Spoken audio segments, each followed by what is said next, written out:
Ao fim dos desfiles de domingo na Marquês de Sapucaí, a impressão foi a de que a escola campeã do carnaval ainda não havia passado mais. Após as apresentações desta segunda-feira, 24, é real a chance de, pela primeira vez desde 2010, uma agremiação que participou da primeira metade do cortejo, levantar a taça.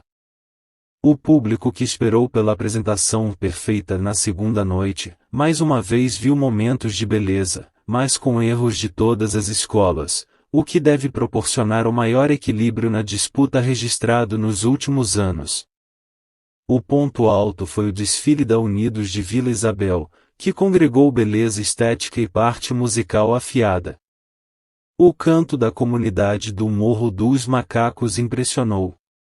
Por outro lado, a decepção foi a Unidos da Tijuca. A despeito de ter um belo samba, Escola do Borel pecou na plástica, aquém do padrão de criatividade e realização já mostrado pelo aclamado carnavalesco Paulo Barros, que assinou o trabalho com Marcos Paulo e Elcio Paim. O resultado do desfile das escolas de samba do Grupo Especial do Rio começa a ser conhecido a partir das 16 horas, com a apuração das notas das 13 agremiações, na Praça da Apoteose. Em sorteio realizado na manhã desta quarta-feira de cinzas, 26, a ordem da leitura das notas será pelos quesitos fantasias, samba-enredo, comissão de frente, enredo, alegorias e adereços, bateria, mestre-sala e porta-bandeira e harmonia, este último primeiro critério de desempate.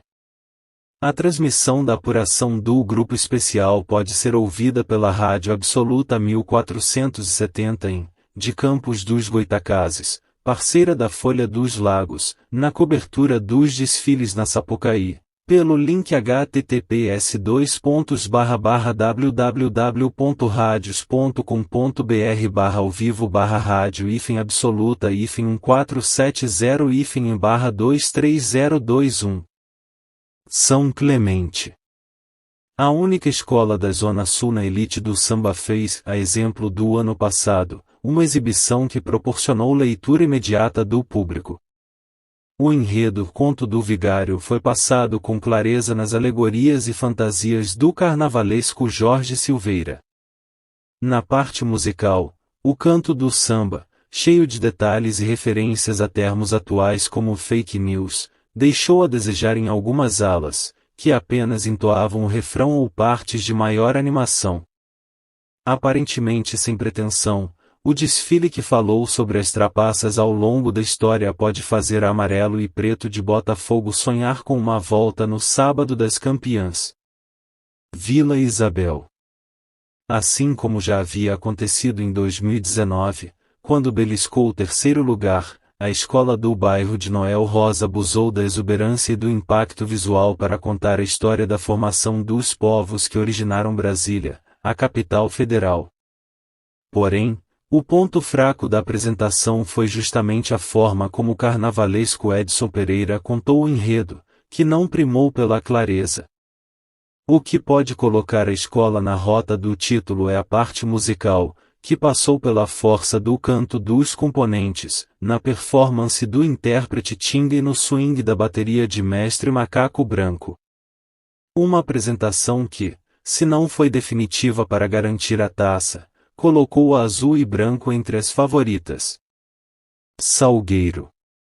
A apresentação da Escola da Tijuca se propunha a contar a trajetória do primeiro palhaço negro brasileiro, Benjamin de Oliveira, mas em boa parte do cortejo da vermelho e branco, o que se viu foram alas e alegorias que falavam do circo, de forma genérica, sem associação direta à vida do homenageado.